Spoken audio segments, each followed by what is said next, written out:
Alright, let me set the context for the video.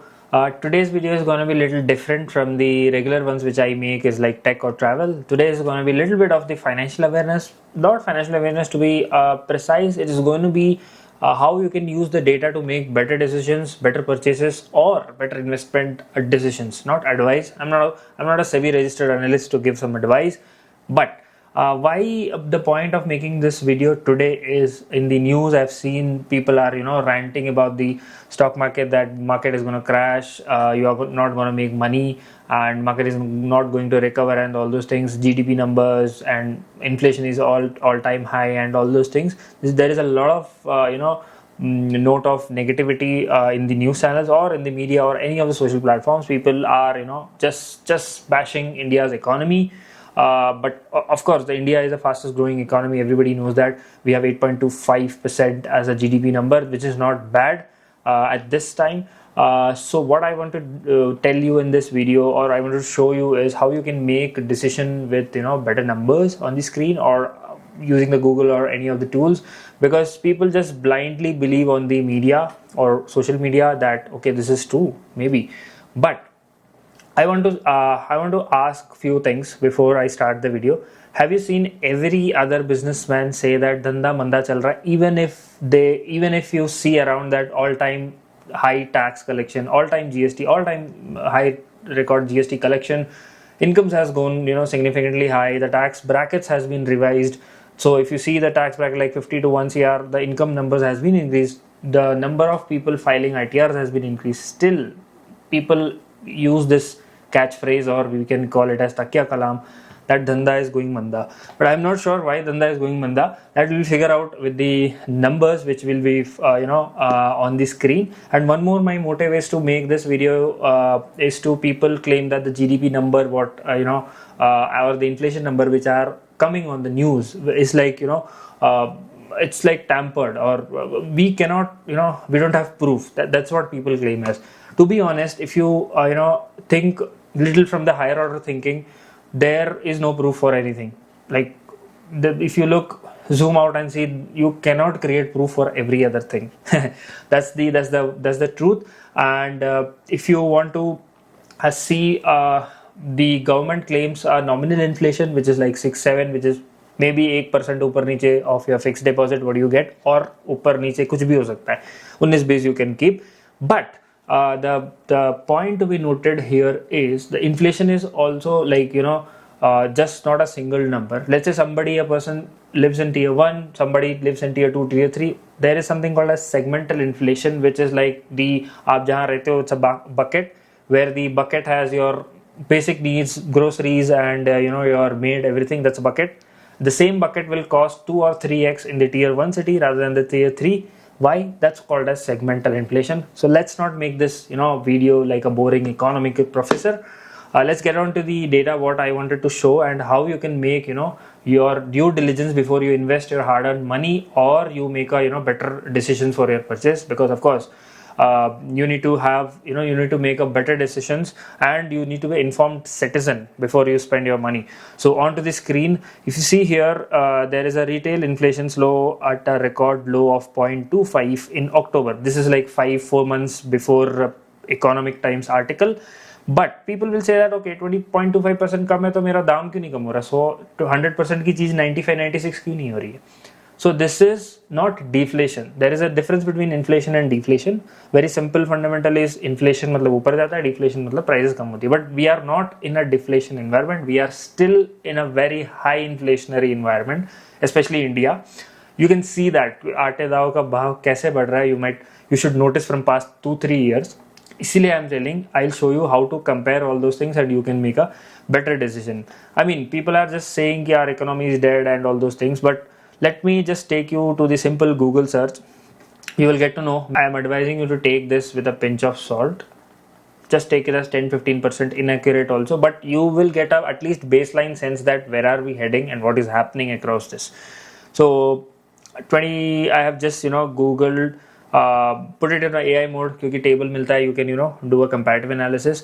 2015 highest selling car versus 2025 highest selling car. If you see, of course the same brand hai, but the segment has gone up It was an entry level hatchback. People have become a little more aspirational and things are going in the 10 year span, or you could say mota in the 9 years if you calculate with the financial year around calculations. So that's what it is with the car. And I have done tons of questions, 7 to 8 questions, which will give you answer of why this makes sense to do this sort of analysis before you make a thought about the economy, or you make just simple thought about whatever people are saying. So number of cars sold in 2015 and 2025, it's a 10-year window, and if you see, it was 2.7 million and now it's 4.55 million. It's like 64% change in the economy. So this is how people say that Dhanda is Manda. Still, if you could see that there is a lot of money coming into the automobile industry, people are earning a lot of money, and they were able to afford this sort of vehicles. And if you see, this is a very typical question: average price of cars sold in 2015 and 2025. So if you see, it's a 6.1 lakhs was the 2015 number, and this comes out to be approximately 12 lakhs, and it's like 93%.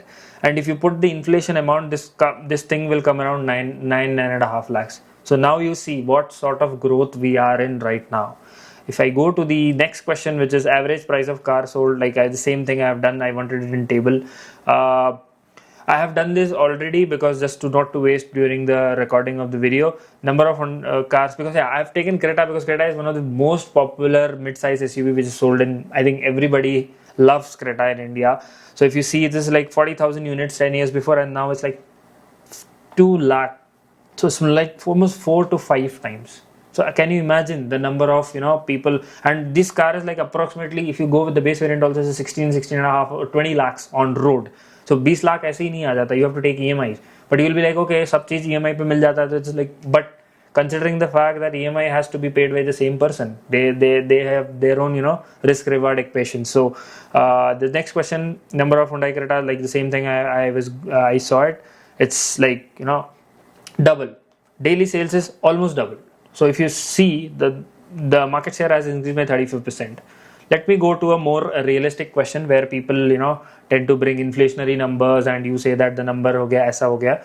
So number of apartments sold in 2015 and 2025. So if you see in the table format, so it's like, I'm not talking about the price wise. You will be like, okay, 50 lakh मैंने उस time पे डाला होता, FD में it would have become 1 CR, 1.5 CR. That's okay. That I agree with you with 75 divided by the rate of interest, whatever you're calculating. That I agree. But I'm seeing the number of units per unit cost पे. So अगर 100 चीज वहाँ that time it would have been sold. Today it's 200 units are being sold. So this is a 50% increase. How come people are buying houses without increasing of income? There need to be a lot of discretionary income to buy these. Of course, house is a basic need, but still you need a lot of income to buy houses in tier 1 cities. Number of AC sold. Here you can say that, of course, discretionary income comes to the scene. It's become 3x. So that means the salaries has grown, not skyrocket, but yeah, in some sectors, in few of the sectors, the salary has gone very well, that they are able to afford household applications as well. But again, you will be like Bajaj Finance, a lot of people are there, they will finance, of course, but EMI has to be paid by them, right? So there is no argument in that. Per capital power consumption in 10 years. So if you see, it's like 44% increase. So lot of electronics in the home, and electric cars and all those things. If you see this is even going to grow. If you look at the same figure after 5 years, it's definitely going to go by, I think, another 20-25%. So this is a good sector to look. Not an investment advice, by the way. Number of Royal Enfield motorcycles sold in 2015 and 2025. This is again a common question. Why I took Royal Enfield is because that time I don't think so we had many premium brand, and most of the customers were aspirational. So to get a sense of what numbers it changed, I took Royal Enfield, because Royal Enfield exists right now also, then also. So then also people considered it to be a premium, mid-premium sort of a brand. Now also it's like sort of at that level. So 140% increase. So if you can see the level of increase in 10 years, it's like the demand, or the growth rate is exceptionally 15x growth. So that's what. So with this growth, you have to go and look at the company balance sheet. Is the company growing with these sales? Are they making 15x profit out of the sales? Definitely These are the some metrics you should look when investing in such sort of sectors or such sort of stocks. Number of coffee cafes, not the CCD or the Starbucks, the bigger ones. This is just doubled.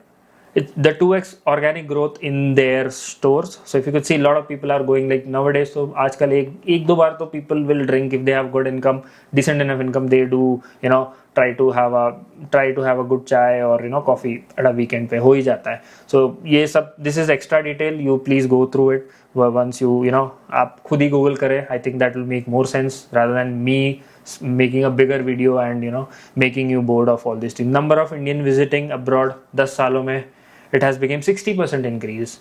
So आपको ये देखना है कि आजकल तो people will say कि people are taking EMIs and taking trips, but yeah, still the question comes is they still have the capacity to take that. अगर income नहीं होगी तो nobody will give you an EMI at the first place. So that is one thing. So this is very interesting.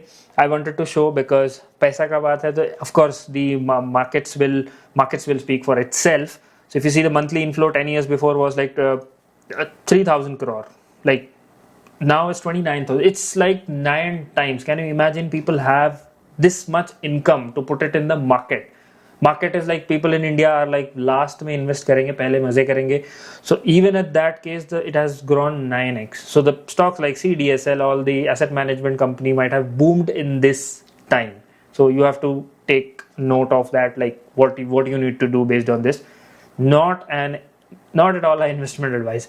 Monthly inflow of fixed deposit, of course मैंने fixed deposit उसका inversely proportional किया just to do a contrasting study, because people are pulling their fixed deposit and putting it into market, which is not right in all the scenarios.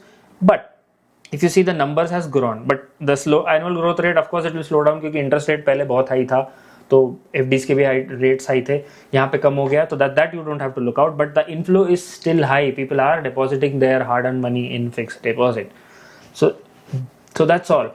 Based on this data, I wanted to tell that you should go and do your due diligence and study and see what is the comparative study, or कैसे you can make a better decisions and become better with your money and spendings. That's all for today. Do let me know in the comment section how is the video and what do you like me to improve. I'll see you in my next one.